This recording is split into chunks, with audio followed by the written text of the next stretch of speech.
Good evening and welcome to Two Teams, One Town, the history of the McDowell-Prep rivalry presented by Reeves Plumbing and Heating and Leon Construction. I'm John Lyman. And I'm Chris Soule. Over the next half hour, we'll look back through the history, talking to coaches, players, and more about what makes this game so special.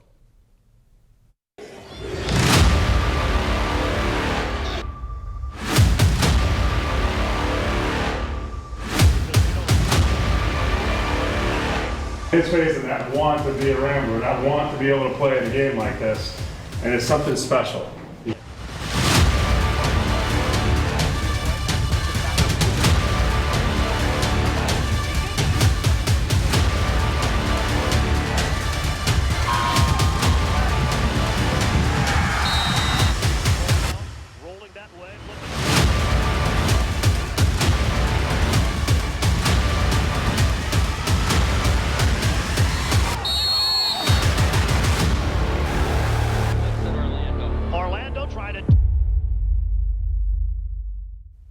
They say to understand the present, you have to look to the past. In this rivalry, there are plenty of players and moments that have defined these two teams. And Dan Brabender takes us through the history of the rivalry.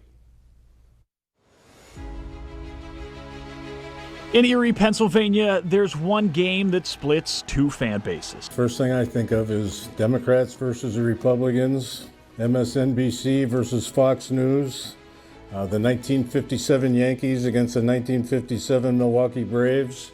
It's that big of a deal. A tradition, a war, a rivalry that's bigger than just football, defined by those who played in it. McDowell stars like Jeff Davis, Doug Fabian, Roger Gunnish, Mike Peck, Dave Cicchini, Charlie Britton, Mike Bartosik. Those guys were tremendous.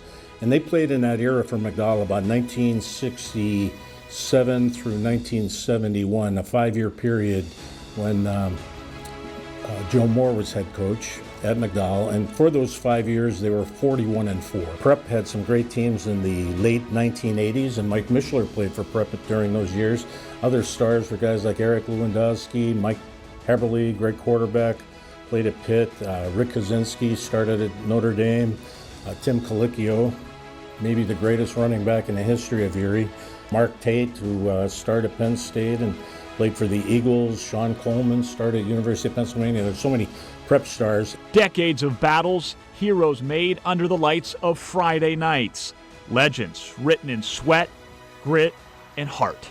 At first, Prep dominated McDowell pretty good. In other words, the first 11 times they played, Prep won every game. And that's the interesting thing actually about this rivalry is it is a rivalry of streaks.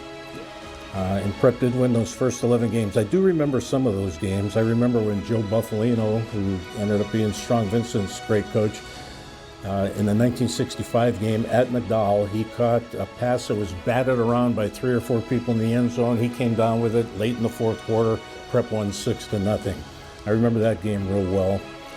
And then when I got to Prep, there were some huge games. In 1967, that's the first time McDowell ever beat Prep. At Gus Anderson Field in the rain, snow, sleet, hail, 40-mile-an-hour winds, the worst weather imaginable.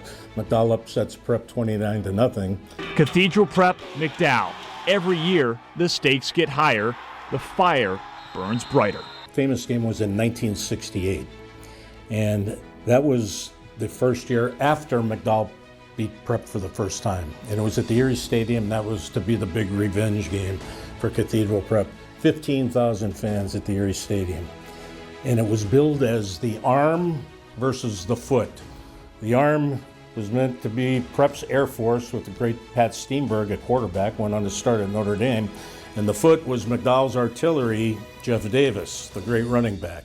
And McDowell did win that game 20-13. Where teams become legacies. If you take it into the late 1990s, early 2000s, Prep had a string where they won 7 in a row. And that, of course, was the year of Ed Hinkle and Charles Rush and Bobby Sanders and Eric Carlson, Joe Dupre. One walks away with the glory, the other, fuel for next year. You know, McDowell's golden era was that time I mentioned when Joe Moore was a coach from 1968 through 1971. They had a tremendous team. Talk about when Mishler came back to coach Prep, about in the 2010 Right, when they won about 4 state championships. I mean, you look at some of the tremendous players. Prep won 8 straight from 2012 through 2019, and guys like Damian Terry, Delton Williams, Billy Fessler, Jake DeHart, D'Angelo Malone. I mean, these guys are tremendous. James Trusilla, Tanaz Gregory, Joe Mishler, maybe the greatest quarterback ever at Prep. This is Cathedral Prep McDowell.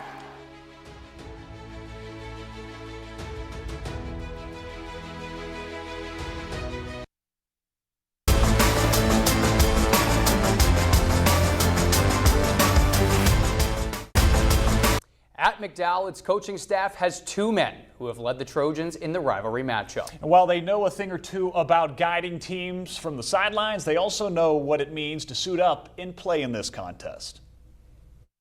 Gannon Mercyhurst in basketball, and then Prep McDowell in football. At kickoff, it's going to be just crazy the feeling you have inside. But after that, you're just playing 4 quarters of football. Aaron Slocum and Bo Orlando have had sideline perspectives of the McDowell Prep rivalry for a number of years. For Orlando, he has seen it from both sides, once serving as a Prep assistant. This week is just different. 2005, when I was on the other side with Don Hall, and those are some of the biggest crowds I've ever seen. The vet was absolutely packed all the way up on the top level. I thought his approach was really good too. His intensity came out the week of, but it wasn't something that was a focus for us throughout the off season or through the season. However, for both the current head coach and the former Trojans lead man, this rivalry started as players, with each arriving late in their high school careers. Orlando arrived at McDowell in time to play his senior year for the Trojans, a hero in a rain-soaked 1995 double overtime regular season thriller. I talked to Justin Lustig about it multiple times. We were both running backs on opposite teams, and we were literally 35 or 40 to 40 until overtime, and then you get the ball at the 10-yard line, so it's a heck of a lot different from there. And we tied in the first overtime, and then I don't know if we ended up running in or the throw was in the second overtime, but I ended up winning the second overtime. Slocum coming from Pittsburgh, immersing in everything that comes with the Trojans and Ramblers. When I came up here, I think we played them 3 times and beat them all 3 times. They're always close games. They're never like, blowout games. And it's kind of funny because back then, you really didn't get along with, guys from that school until after the season was over. Now players turn coaches for each. Friday night has an atmosphere that few anywhere will beat. Prep weeks are always different than any other week. It just seems like there's a lot more focus. It seems like everybody's really, really aware of the upcoming game. And there's just something in the air that's a little bit different. For years, I've always had somebody take a picture in the crowd and send it to my buddy that I went to college with. He was on the eastern side of the state and coached high school football too. He's like, it's different. He's like, yeah, we don't have anything like that. And there's big time football over there. Ron Rudler was at McDowell as head coach for a total of 2 stints spanning 10 years. 3rd place on McDowell's coaching wins list. He also has seen the rivalry from the Ramblers sideline, winning a state title as an assistant, and shares his unique perspective of the matchup. When I first came to McDowell, there was no question that it was bigger than normal, and then after the first year that I was there, I realized just how big it was. Yeah. And it's kind of the only game in town, definitely the biggest rivalry in town. Biggest rivalry, at least as far as like the game itself, how many people and so on. There's a lot of great rivalries in the area, but this was special, and I knew it. And I think you got to go clear back to, I think it really came to its fruition of becoming a huge rivalry with Joe Moore and the guys, and then it just grew through the years. I think Prep dominated it a lot of years, at least in the early years of my career, watching it from afar at other schools. But then in the 90s, especially, it really got bigger and better, because it was almost like a statewide type threat, if you will, What you want to make is your week as normal as you can. And there's going to be enough hype that you don't have to hype it. You don't have to pretend to try to get your team up. Jim Tressel, who I got to know very well, told me once that he goes, if you play 10 games, you're going to be lucky to get your guys up for 3 games. The peak, the peak of everything. So obviously his was Michigan and ours was Prep. And so in between that, you're going to have another 2 games. And then the rest of them, you better just hold on and win any way you can, But you didn't have to do a whole lot. You hoped you were healthy. You hoped you had a great week of practice. And then you just let it go.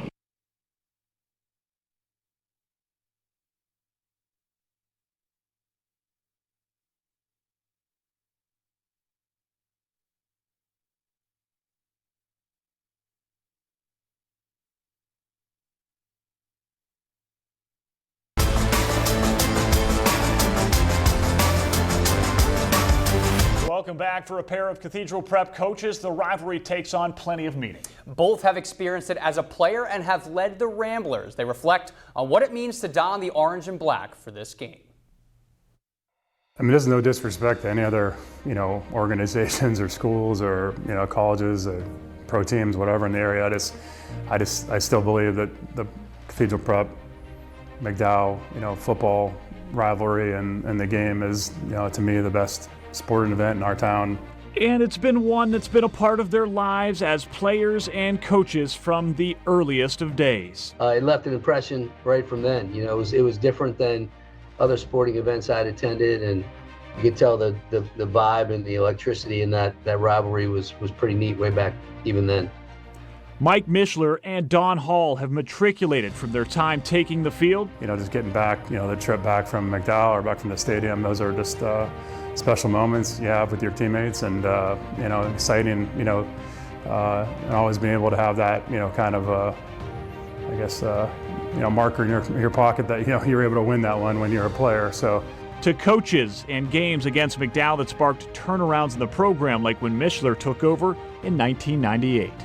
Us being able to pull that off and then end up going on to the Western Final that year when it was not even expected for us to be able to do something like that with such a young team. But that launching point for that was that McDowell game and being able to finally get that monkey off our back, so to speak. For Hall, his moment to make a mark leading the Ramblers came in the 2005 District 10 championship game after falling to the Trojans earlier that year. We had to stop a 2-point conversion attempt that would have won it. So I believe it was 20-19, and they went for 2 and we stuffed it. And then we had to get a first down to seal it, recover an onside kick and get a first down, and we did. And that was my first year back at Prep. That was a district championship game, a lot on the line, and certainly something that I'll never forget. As each have grown in their time in football, the message consistent: this game impactful. It's a pure, wholesome, good old-fashioned 2 high schools that share the same city and are very different, and all the players know each other, and many played together in grade school or whatever, and it's just a great event for a town like Erie. Yeah, well, now that it's here, it means everything. So you can't say that 2 weeks ago. It's impending, but you're always got that date circled. You always got that date in the back of your mind. It's bragging rights. It's there's a lot of things at stake, in this game, and so to me, the message is consistent. It's a big game. It's one that kids from all over this area would love to have the opportunity to be able to play in, and coaches all over this area would love the opportunity to be able to coach in it. And I don't want them to take that moment for granted. I want them to be able to eat up, the environment. I used to say in some ways eat up the hate. Mike McCoy was the 2nd overall pick by the Green Bay Packers in 1970. But before he was a star in Green Bay and at Notre Dame, he was a key piece in the history of the Cathedral Prep McDowell rivalry. Well, back in my era, which was the mid '60s, I graduated from prep in '66, so I'm 77 now. God's been good, and it was a great. They were the big public school, we were the big Catholic school. That was a natural rivalry. Plus the fact they had Joe Moore, who was the coach, and we had Tom Duff. So there's always conflict, and of course my good friend Tony Zambrowski was the offensive defensive line coach. So it was just a natural rivalry. Then I know my senior year, we played out there and it was packed, of course, the stadium out of McDowell. And it's amazing. I've become very good friends with a lot of guys that are on that team. Gary Vernat is a good friend, and Mike Peck, and of course, had Izzy Penman. And in reality, Joe Moore and I became friends. We started coaching at Notre Dame, and we had some bets one time. Is Prep going to beat McDowell? And who knows what year that was? They all kind of get together. And I said, well, we'll bet $10, Joe. And if I win, you got to sign that $10 bill. And I'll send it to me, and I'm going to put it in my office. It took them about a year or two to send that $10 and sign it. And so there's always that natural rivalry. And we had Barry Masterson was our quarterback, and he was a senior, and he never played before. He was a starter, and we started against Butler High School, and that was a great team to start with down in Butler. And we actually pretty sure won the game. We fumbled a few times, but played against all those Butler guys, and one of them was Mike Kelly, who I played against, who became my best friends at Notre Dame. And he had a scholarship at Notre Dame, blew his knee out. And of course, he's the congressman now. So you make a lot of friendships during that competition on the field and off the field, which we did. And Mike Peck is another one that was a great friend of mine now. So you're going to take one game at a time, but there are special games. McDowell, Notre Dame, USC, the Bears with the Packers. It's always a little different. And you do sense it because it is different. The Vikings. And so we were very aware of a great team that McDowell had that year, and their record and our record, and we knew it was going to be a battle, it was going to be a heavyweight fight, which it was. And I don't remember the score. You can probably look it up, but I know we did win the game.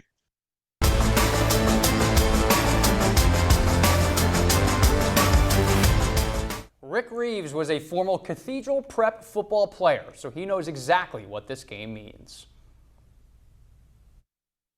You think it goes away, but it doesn't. I even asked the students now about the rivalry that's going on between Cathedral Prep and McDowell, and it's still there. It's pretty solid. Like I was thinking back when I went to Cathedral Prep, I graduated in 2004. I'm an active member with Cathedral Prep too, with the alumni committee, and I do support the school a lot. But the rivalry is still there. The students with the pepper rallies, when we were there back in 2004, that's when I graduated. The pepper rallies were extremely intense. It was all about McDowell and the farmers, and nowadays, obviously, it's not as farmland out there as it used to be, but the tradition still goes on, and it's a good rivalry. Football's always had that extra little, click up. You got the outside, it's fall, the weather's changing, and it's a different atmosphere versus the indoor type of sports, and a different crowd too, a little more intense, I think, in my opinion. Yeah. Everybody's pretty fired up about the game, so I'm excited to see what happens. As a freshman, that was the year 2000. I remember Cathedral Prep had went to states. We won states. We had the craziest team for varsity, and I remember they were definitely beating the Central Tech and McDowell. I don't recall the scores, but it was pretty good team. It felt good having that good of a team because it goes in a roller coaster where Prep's good, McDowell's good, then Prep's good, then McDowell's good. It's a back and forth type thing,